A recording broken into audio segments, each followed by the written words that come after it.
Hello and welcome to episode 98 of Comics with Stevey D.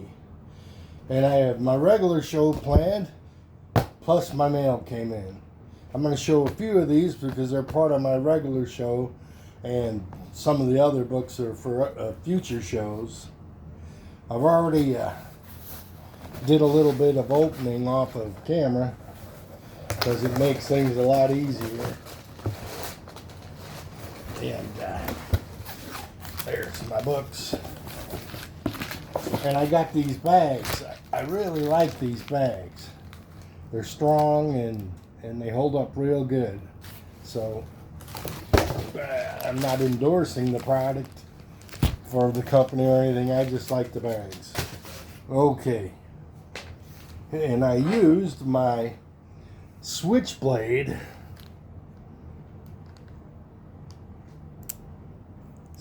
I like the way that does that. My switchblade X-Acto knife. So I don't cut the books, I just cut the plastic.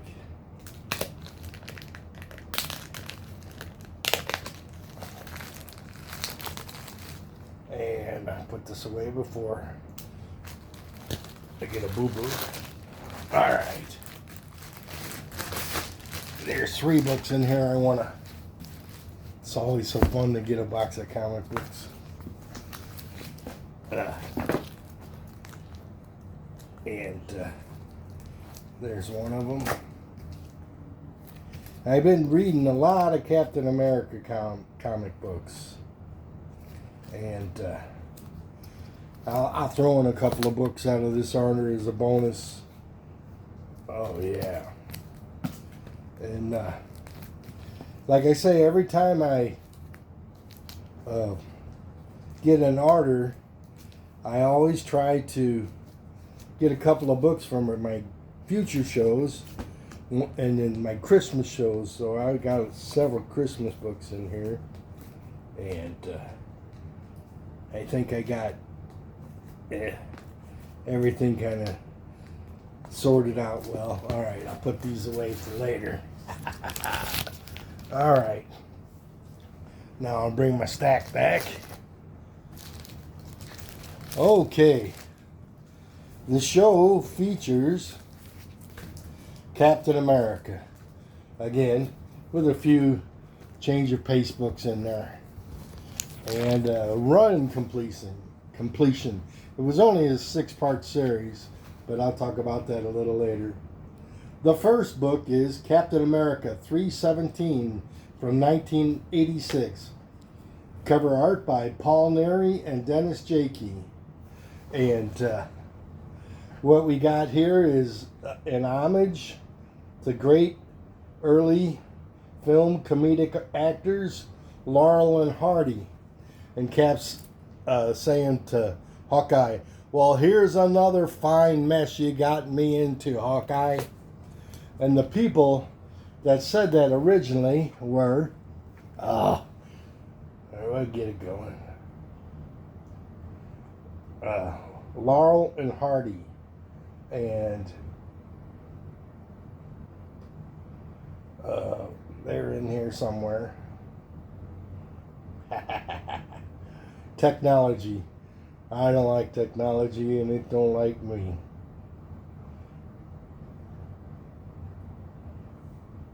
There it is. Laurel and Hardy, great comedic actors, early film, and they were funny. And that's who they're imitating on this book. All right, and moving on to the next Cap book. This is Captain America 341 from 1988. Cover art by Ron Franz and Al Milgrom. There's 3 stories in this book, and the Captain America in here is John Walker, not Steve Rogers. And what I want to show about this book is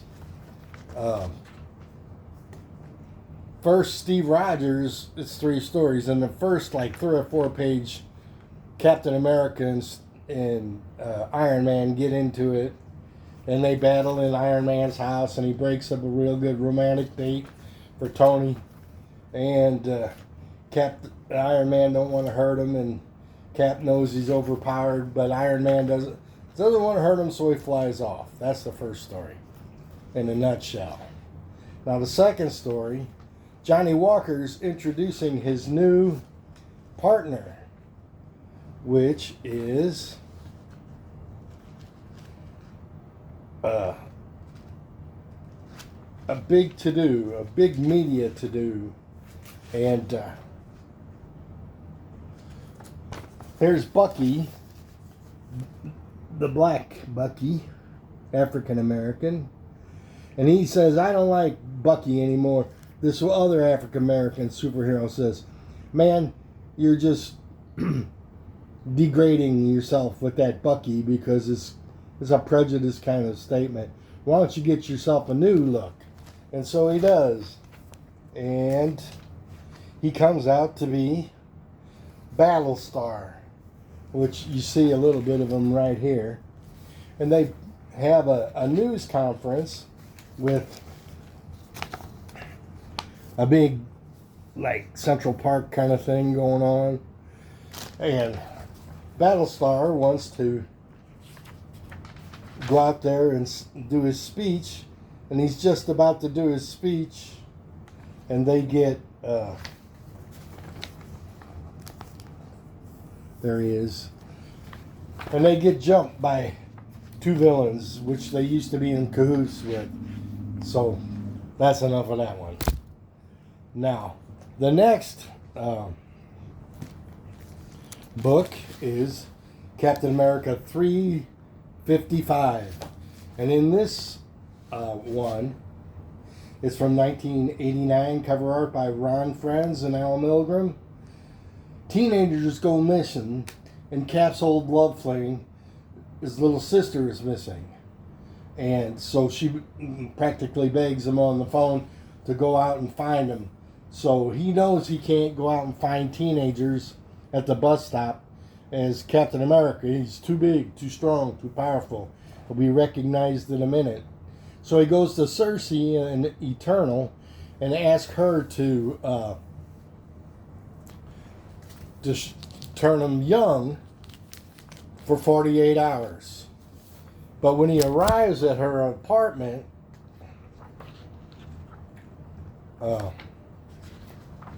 Cersei is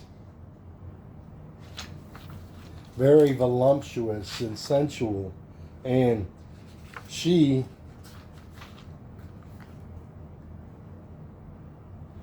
there it is, and she wants, oh, you get right down to business. I thought we could get to know each other a little bit first.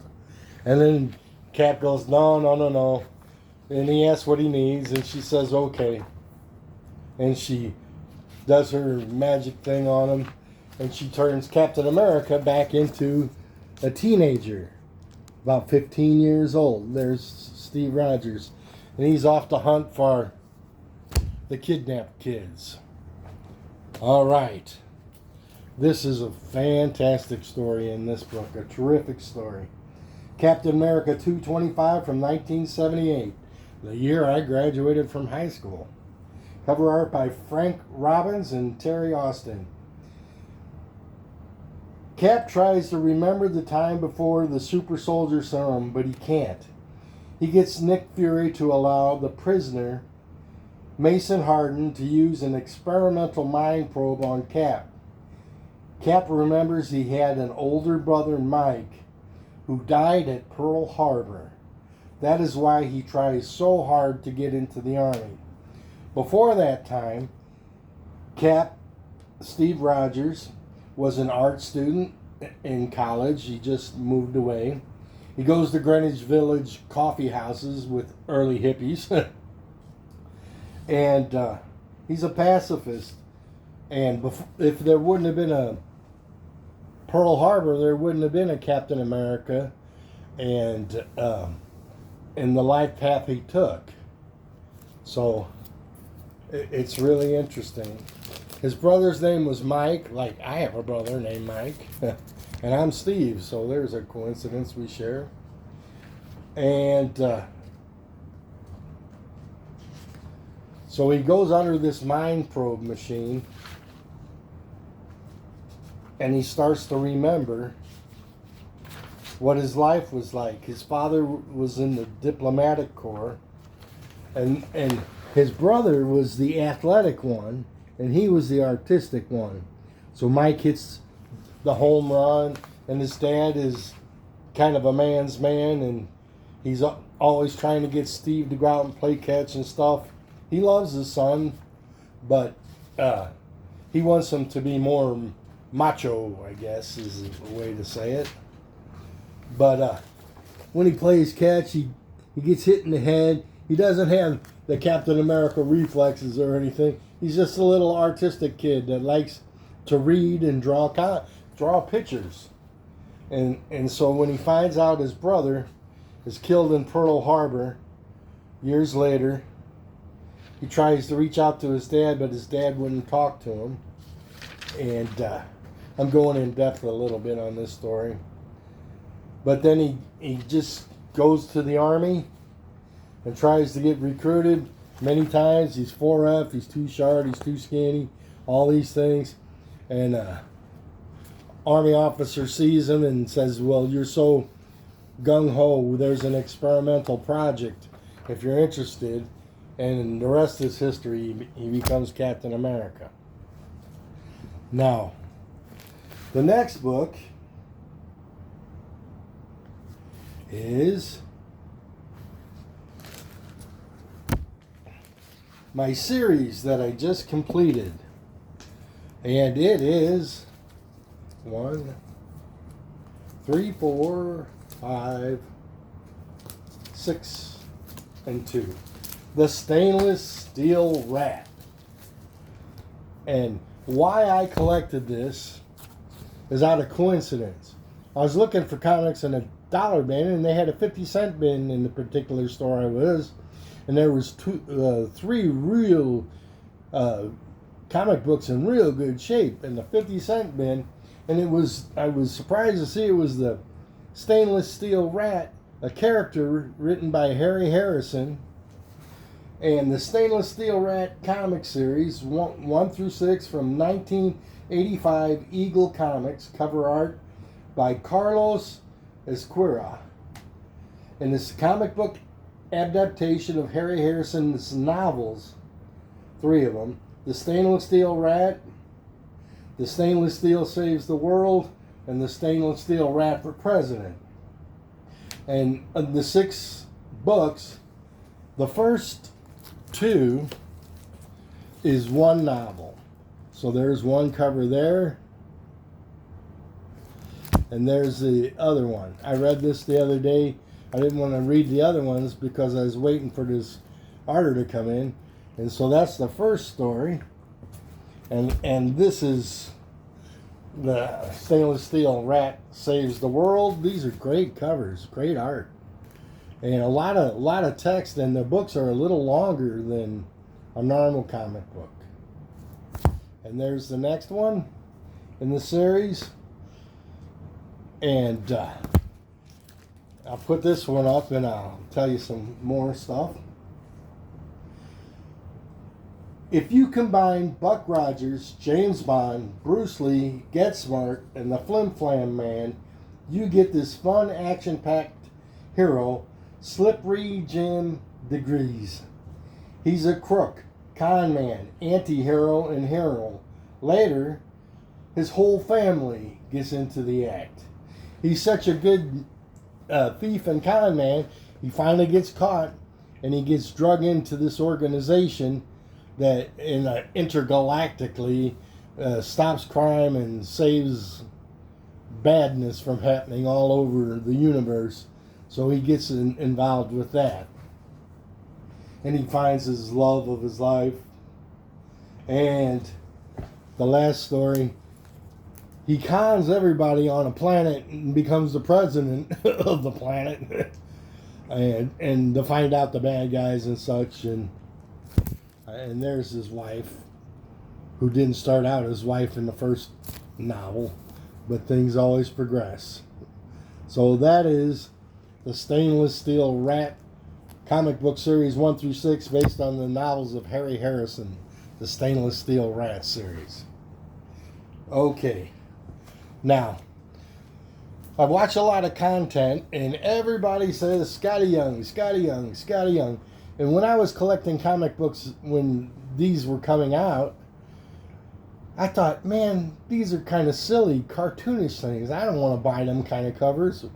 Big mistake I made. Who knows, you know. But so this is my first Scotty Young cover. So I'm happy to have that one. And there's another book I wanted to show while you're looking at that Scotty Young cover of Iron Man. There's two. Here's one, actually. Goodbye, Scotty Young. This is my Tales of Suspense, continuing on my hunt for Tales of Suspense books. This is 99, the last one in the series, and it's a really good cover. It's a 4.0, and it's from I think 1967, and it seems like in the series Iron Man is always getting captured and at the mercy of the Magia. And while you're looking at that, I got one more book out of my stack that I want to show you, and it's one that I got for my, here it is. It's my Christmas collection. Now I do the same with Halloween, and I already kind of did a horror thing, so I'm focusing on Christmas. And here's a book that I think is just really quaint, and I hardly ever use this word except to describe my grandchildren when they were babies. Cute. So there's Santa Claus, and this is Walt Kelly's Santa Claus Adventures. And you got the little kids and their dog and their stuffed animal, and if you look, the flap on one of the little kids is open, and he's mooning us.